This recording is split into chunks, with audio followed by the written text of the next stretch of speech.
लाल चौक की तस्वीरें इस बीच आ गई है। ये देखिए, ऐतिहासिक तस्वीरें हैं। आज हिंदुस्तान जब इस खूबसूरत पर्व को अपनी रगों में समा लेना चाहता है और बहा लेना चाहता है, तब लाल चौक की तस्वीरें जहां विश्व विजयी तिरंगा प्यारा, हिंदुस्तान का झंडा प्यारा आपको दिखाई दे रहा है और चेहरे पर वहां देखिए सुरक्षा कर्मियों के भी मुस्कान है और ये साहब जो है एक अलग ही वेशभूषा में आए हैं। आप कीजिए।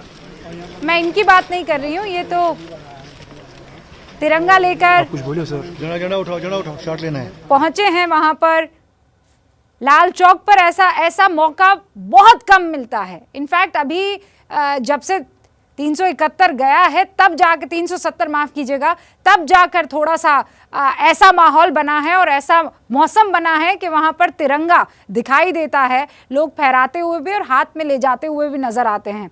हमारे साथ विजय विद्रोही भी बने हुए हैं। विजय, मैं आपसे एक रिएक्शन चाहती हूँ। प्रधानमंत्री नरेंद्र मोदी के भाषण में आप जो बातें सुनना चाहते थे वो आपको मिली? देखिए, प्रधानमंत्री के भाषण में हम 5 प्रण की बात कर रहे हैं। मुझे लगता है कि 5 प्रण की जगह 8 प्रण है। छठा प्रण है महिला का अपमान नहीं हो, 7वां प्रण और 8वां प्रण भ्रष्टाचार और परिवारवाद के खिलाफ एक निर्णायक लड़ाई से जुड़ा हुआ है। और मुझे लग रहा है 2024 का लोकसभा चुनाव का एजेंडा बीजेपी ने, प्रधानमंत्री ने सेट कर दिया है कि परिवारवाद के खिलाफ पूरे जोश के साथ सामने आना है, भ्रष्टाचार के खिलाफ निर्णायक लड़ाई लड़नी है। और उसकी आज उन्होंने मुहर भी लगवाने की कोशिश की, जनता की सहमति लेने की भी कोशिश की कि भ्रष्टाचार से बड़े बड़े लोगों को बचने नहीं देना है। ये बात उन्होंने कही कि भ्रष्टाचार से कोई बड़ा आदमी नहीं बच पाएगा। और दूसरी बात, हम निर्णायक लड़ाई लड़ेंगे। तीसरी बात, उन्होंने भ्रष्टाचार और परिवारवाद वाला जो मुद्दा है उसको आम जनता की लड़ाई से जोड़ दिया बड़ी चतुराई से, कि आम जनता की तरक्की में बाधक होता है भ्रष्टाचार। आम जनता के आगे बढ़ने के अवसरों को रौंद देता है परिवारवाद, चाहे वो राजनीतिक परिवारवाद हो या फिर वो संस्थागत परिवारवाद हो। तो मुझे लगता है कि 5 प्रण से ज्यादा इसका जो अगर पॉलिटिकल अगर इको है तो वो परिवारवाद और भ्रष्टाचार को लेकर है। तो आपने कहा 5 से उसे 9 कर देना चाहिए, मतलब जो अगर पूरे के पूरे भाषण को सम्मिलित कर दिया जाए तो 5 और 3 8, मतलब 5 तो प्रण की बात हम गिना ही रहे हैं। छठा प्रण महिलाओं का अपमान नहीं हो, महिला शक्ति की जो बात कही। 7वां प्रण भ्रष्टाचार के खिलाफ निर्णायक लड़ाई और 8वां परिवारवाद के खिलाफ।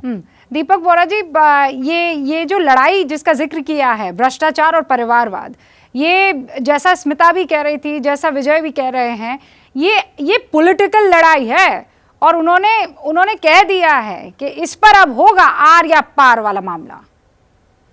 जो डोमेस्टिक इश्यूज है, मैम आप क्षमा करें, मैं उन पे कमेंट नहीं करना चाहता क्योंकि मेरी एक्सपर्टीज इंटरनेशनल अफेयर्स में है। अगर आप 1 मिनट का समय दें तो जो पीएम साहब ने बात की, 4 मेजर इश्यूज जो आपके और मेरे और पूरी दुनिया के सामने आज हैं। सबसे पहला है आपका स्वास्थ्य। जो महामारी एक देश ने छोड़ी थी, it's the biggest challenge to my survival, your survival, पिछले कई हजार सालों से।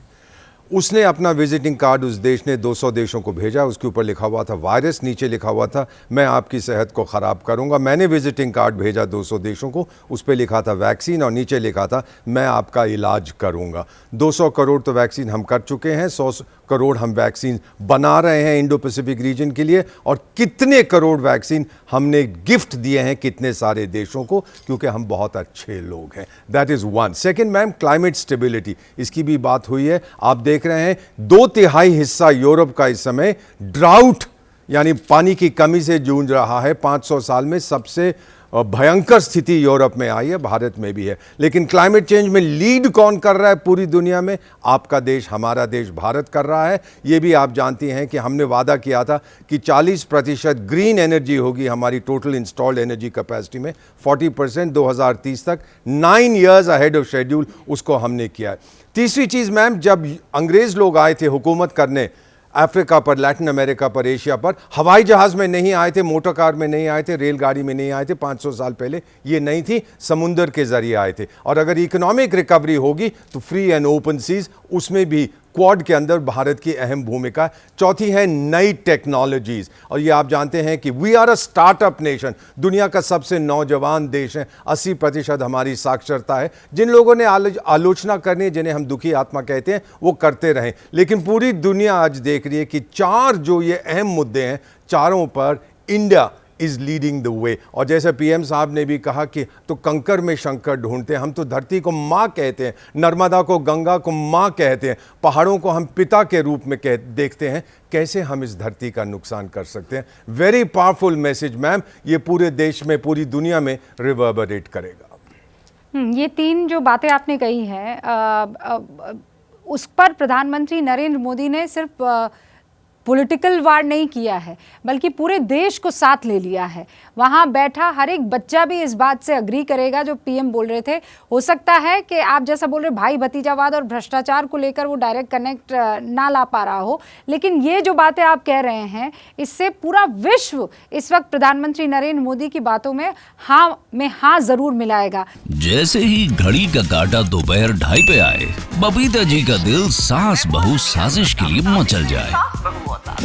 और ये है इनकी बहू, पूरे दिन ऑफिस की टेंशन हो जाए गॉन जब ये करें अपना फेवरेट शो फ्री टाइम पे ऑन। इनकी तरह आप भी देखें अपना फेवरेट शो अपने टाइम पर और डाउनलोड कीजिए एबीपी लाइव ऐप अपने स्मार्ट टीवी पर।